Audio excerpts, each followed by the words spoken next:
कहते हैं यमराज से लड़कर सावित्री ने अपने पति के प्राण वापस लिए थे, लेकिन आज जो हम आपको बताने जा रहे हैं उसे सुनकर ये कहावत अब सिर्फ किताबी बात सी नजर आती है, क्योंकि यहाँ तो पत्नी ही साक्षात यमराज बन गई।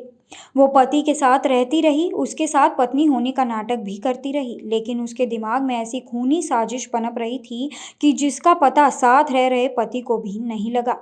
देश में पिछले कुछ दिनों में ऐसी घटनाएं सामने आई जिन्होंने प्यार के रिश्ते को ही शर्मसार किया है। कानपुर में शिवली रोड का कल्याण इलाका, जहां ऋषभ और सपना रहते थे। 2 साल पहले सपना की शादी ऋषभ से हुई थी, लेकिन वो शादी के बाद से ही ऋषभ को पसंद नहीं करती थी। अपने माता पिता के दबाव में सपना ने ऋषभ से शादी की थी, जबकि उसका अपने एक क्लासमेट राजकुमार यादव उर्फ राजू से चल रहा था। वो शादी के बाद से ही अपने पति से छुटकारा पाना चाहती थी और सही वक्त का इंतजार कर रही थी। वो चाहती थी कि पति की सारी प्रॉपर्टी हड़प कर वो अपने बॉयफ्रेंड के साथ नई जिंदगी बिताए। 27 नवंबर को सपना ने अपने बॉयफ्रेंड राजू को अपने पति के मर्डर के लिए 3 लाख रुपए दिए। राजू के पास की ही मार्केट में ग्लास का काम था। उसने अपने एक दोस्त की मदद से उसी रात सपना के पति ऋषभ पर हमला करवा दिया। सपना और ऋषभ एक शादी से लौट रहे थे।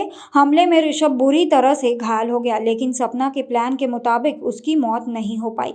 कुछ दिन के बाद के इलाज के बाद ऋषभ वापस घर लौट आया। ऋषभ के घर जिंदा लौटने के बाद सपना बेहद परेशान थी। सुपारी देने के बावजूद वो जिंदा था और अब वो उसे और ज्यादा दिन जिंदा नहीं रखना चाहती थी। वो ऋषभ के सामने अच्छी पत्नी होने का पूरा नाटक करती रही।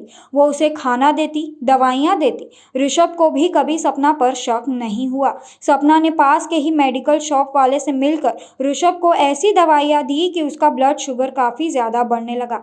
इसके अलावा उसने ऋषभ को दवाइयों की ओवरडोज भी दी, जिससे उसकी तबीयत अचानक काफी ज्यादा बिगड़ने लगी। उसे अस्पताल में भर्ती कराया गया। 2 दिन तक उसका इलाज चला। मल्टी ऑर्गन फेलियर की वजह से ऋषभ को नहीं बचाया जा सका। सपना का प्लान पूरा हो चुका था। वो खूनी खेल जो कर रही थी वो तकरीबन पूरा होने वाला था। वो बेहद खुश भी थी, लेकिन सपना की ये खुशी ज्यादा दिन नहीं चल पाई। ऋषभ पर जब हमला हुआ तो वो ऋषभ उसकी शिकायत पुलिस में दर्ज करवाई थी। पुलिस छानबीन में लगी हुई थी और इसी के सामने आया था सपना का खौफनाक चेहरा। घटनास्थल के जब फोन टेरेस किए गए तो वहां से सपना के नंबर पर कई बार फोन हुए थे।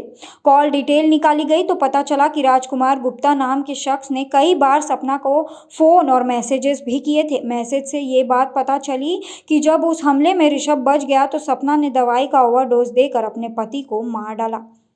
इसके अलावा सपना का एक और बेहद खतरनाक कारनामा सामने आया। कुछ समय पहले ही सपना के ससुर की भी मौत हो गई थी, जिसे नेचुरल डेथ माना गया था। इसके अपने ससुर को भी सपना ने ही मौत के घाट उतारा था। सपना ने अपने ससुर को भी दवाई की ओवरडोज देकर मार डाला था। किसी को शक भी नहीं हुआ था, यहाँ तक कि ऋषभ भी अपनी पत्नी पर शक नहीं कर पाया था। सपना से पूछताछ के दौरान बताया कि एक क्राइम शो देखकर उसे इस तरह की दवाई का ओवरडोज देकर कत्ल की तरकीब मिली थी। वो कई दिनों तक क्राइम शो देखती रही और फिर उसे दवाई की ओवरडोज वाला तरीका सबसे बेहतर लगा। इस तरीके से पहले उसने अपने ससुर को मौत दी और फिर अपने पति को भी हमेशा के लिए मौत की नींद सुला दिया। सपना और उसके बॉयफ्रेंड को गिरफ्तार कर लिया गया है।